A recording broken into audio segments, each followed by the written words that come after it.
El-mahil. Voilà un mot qui est de même racine que le qualificatif halal, ce qui est permis.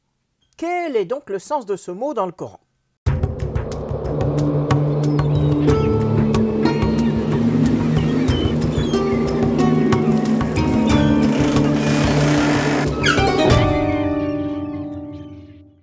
À première vue, le terme mahil ressemble à ce qu'en arabe on appelle un nom de lieu, ism makan. Tu auras compris que le m est un préfixe et que la racine est ha-la-la, sur laquelle on trouve effectivement le qualificatif halal qui s'oppose à haram, ce qui est interdit.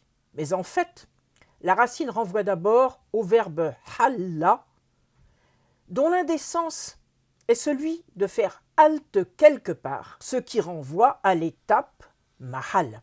Concernant les emplois du mot mahil dans le Coran, on est en présence d'un sens qui combine la localisation et la permission, puisque le mahil est le lieu où le sacrifice est autorisé.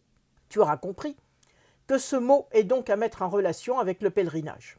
Ainsi nous est-il dit, dans 296, « Ne vous rasez pas la tête avant que les bêtes promises au sacrifice n'atteignent leur mahil », autrement dit, l'endroit où le sacrifice doit avoir lieu.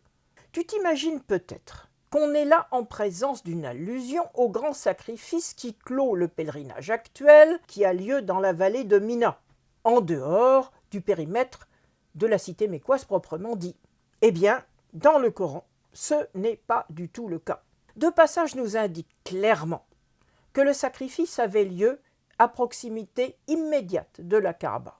On trouve ces passages dans 48-35, où il nous est dit que Mohammed et ses partisans, exilés à Médine, sont empêchés d'accéder au lieu de prosternation sacré, el-Masjid, el-Haram, et de faire parvenir les bêtes consacrées sur leur lieu de sacrifice. Un autre passage est encore plus clair. Il s'agit de 22-33, où il nous est dit que le lieu où le sacrifice est autorisé se trouve près de la vieille demeure, El-Bayt la-Atiq, que nous avons vu dans la vidéo de Tawaf à propos de 22-29, où justement la vieille demeure est liée au rituel de la tournée At-Tawaf.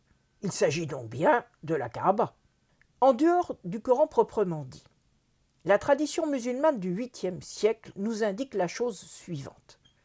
La hauteur de Marwa, qui fait partie du rituel du pèlerinage actuel et qui est située à l'est de la Kaaba, donc toujours dans le périmètre sacré, était appelée Mut'im at-Tayr, autrement dit, le nourrisseur des vautours. Tu auras deviné que c'est une manière de dire que les carcasses des bêtes sacrifiées y étaient déposées. Un musulman d'aujourd'hui, qui sait bien que le sacrifice du grand pèlerinage se déroule actuellement en dehors du site mécois, comme nous l'avons déjà indiqué, dans la vallée de Mina, peut se poser des questions par rapport à ces passages coraniques. Cela indique simplement que le rituel musulman a été évolutif à travers le temps, comme nous allons le voir aussi à travers un autre aspect du pèlerinage, celui de la bête à sacrifier. À très bientôt.